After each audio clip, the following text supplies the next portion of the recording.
మొన్న నాగార్జున, నిన్న రాయదుర్గం, ఈరోజు చిత్రపూరి హిల్స్‌లో హైడ్రా దూకుడు మీద ఉంది. ఇప్పటికే ఇక్కడ చిత్రపూరి హిల్స్‌లో పరిధిని మించి ఉన్నటువంటి 7 ఇళ్లను కూల్చేసింది, నేలమట్టం చేయబోతోంది. సో, మనం ప్రస్తుతం చిత్రపూరి హిల్స్‌లో ఉన్నాం. చిత్రపూరి హిల్స్‌లో అక్రమ కట్టడాలు అంటే చిత్రపూరి హిల్స్‌లో సినిమా ఇండస్ట్రీకి సంబంధించి ఎన్ని ఇళ్లుండాలో ఆ ఇళ్ల కంటే దాదాపు 7 ఇళ్ళు ఎక్కువగా ఉన్నాయి. 7 ఇళ్ళు అక్రమంగా నిర్మించారు అని ఒక కంప్లెయింట్‌తో హైడ్రా ఇక్కడ కూల్చివేతలు ప్రారంభించింది. మనం చూస్తున్న విజువల్స్‌లో మొత్తం నూతనంగా నిర్మించినటువంటి ఇల్లు ఇది.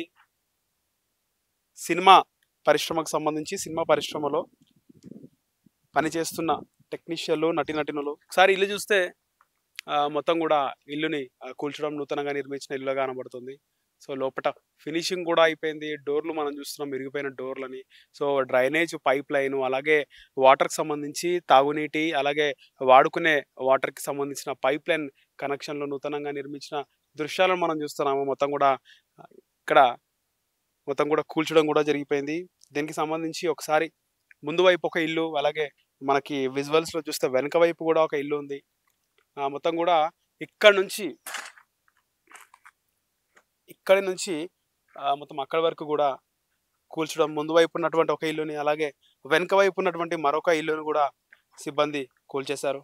సో, మొత్తానికి ఈ ఇంట్లలో ఉన్న సామగ్రిని తీసుకెళ్తున్నారు ఇక్కడ ఉన్నటువంటి సిబ్బంది గానీ, ఆ ఇంట్లో ఉండాలనుకున్న వాళ్ళు అప్పటికే తెచ్చుకున్న బెడ్లను గానీ, లేకపోతే వివిధ సామగ్రిని మొత్తం కూడా వాళ్ళు తీసుకెళ్ళిపోతున్నారు. ఒకసారి ఇదంతా కూడా వెనక వైపు, ముందు వైపు ఇలా ఉన్నటువంటి దాదాపు చిత్రపూరి హిల్స్‌లోని 7 ఇళ్లనైతే ప్రభుత్వం నిలమట్టం చేసింది. సినిమా ఇండస్ట్రీలో, అలాగే సీరియల్స్‌లో పనిచేసే వాళ్ళు, ముఖ్యంగా ఫిల్మ్ ఇండస్ట్రీకి సంబంధించి బుల్లితెర, వెండితెరలో ఉన్నటువంటి కళాకారులు గానీ, ఆర్టిస్టులు, టెక్నీషియన్లు, అలాగే వివిధ శాఖల్లో పనిచేసే వాళ్ళందరూ, వివిధ క్రాఫ్ట్స్‌లో పనిచేసే వాళ్ళందరికీ కూడా చిత్రపూరి హిల్స్‌లో వాళ్ళకి ఇల్లు నిర్మించడం జరిగింది.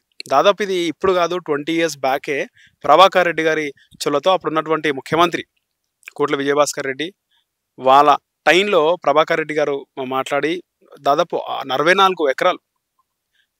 64 ఎకరాలని సినిమా ఇండస్ట్రీలో పనిచేసే కార్మికులకు, వాళ్ళకు స్థిర నివాసం లేని వాళ్ళ కోసం ఆయన ఫైట్ చేసి 64 ఎకరాలు ఆయన తీసుకోవడం జరిగింది. దానిలో ఇప్పుడు దాదాపు కొన్ని వేల మంది సినిమా ఇండస్ట్రీకి సంబంధించినటువంటి కార్మికులు, నటీనటులతో పాటు కార్మికుల వరకు కూడా, లైట్ మ్యాన్ నుంచి కింది స్థాయి కార్మికుడి వరకు కూడా మొత్తం అందరూ కూడా ఇక్కడ నివాసం ఏర్పాటు చేసుకొని ఉంటారు.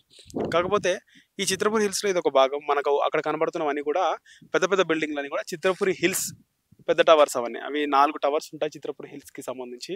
దాంట్లో చాలామంది ఆర్టిస్టులు, డైరెక్టర్లు, ప్రొడ్యూసర్లు, రచయితలు, అలాగే 24 క్రాఫ్ట్స్‌లో పనిచేసే వాళ్ళందరూ కూడా బిల్డింగ్‌లో ఉంటారు. సో, వాళ్ళ కుటుంబ సమేతంగా వాళ్ళు ఉంటున్నారు.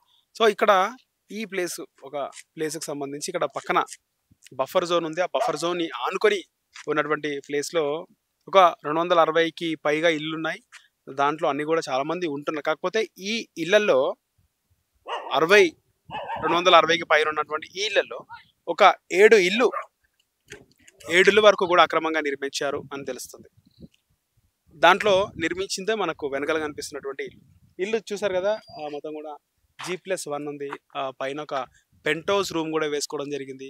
చాలా చక్కగా నిర్మించడం జరిగింది. లోపల మనకి టైల్స్ వర్క్ కూడా అయిపోయింది, పైప్ లైన్ వర్క్ అయిపోయింది, డ్రైనేజ్ పైప్ లైన్ కానీ, త్రాగే వాటర్ కానీ, లేక వాడుకునే వాటర్ సంబంధించి అంతా కూడా కరెంట్ కనెక్షన్తో పాటు మొత్తం కూడా అయిపోయింది. సో, కేవలం గృహప్రవేశం చేసుకొని ఇంట్లోకి వెళ్ళాల్సిన పరిస్థితి, ఎలాంటిది అక్రమంగా నిర్మించారు. మనం చూస్తున్నాం కదా, పక్కన ఉన్నటువంటి ఇల్లు ఎంత బాగుందో, ఎంత చక్కగా ఉందో అలాంటి ఇల్లే ఇది కూడా. సో, ఇక్కడ రైట్ సైడ్లో ఎప్పటి నుంచో వీళ్ళు ఉంటున్నారు ఈ ఇంట్లో. సో, వాళ్ళు కూడా ముందు నుంచే ఉంటున్నట్టు. సో, ఇలాంటి ప్లేస్లో చక్కగా ఇల్లు నిర్మించుకోవడం జరిగిందని, అది పర్మిషన్ లేకుండా పరిధి మేరకు ఇక్కడ ఇల్లు ఉండాల్సింది కాదు కానీ నిర్మించుకున్నారు, అడ్వాంటేజ్ తీసుకొని అని చెప్పేసి ఈరోజు అధికారులు కూల్చడం జరిగింది.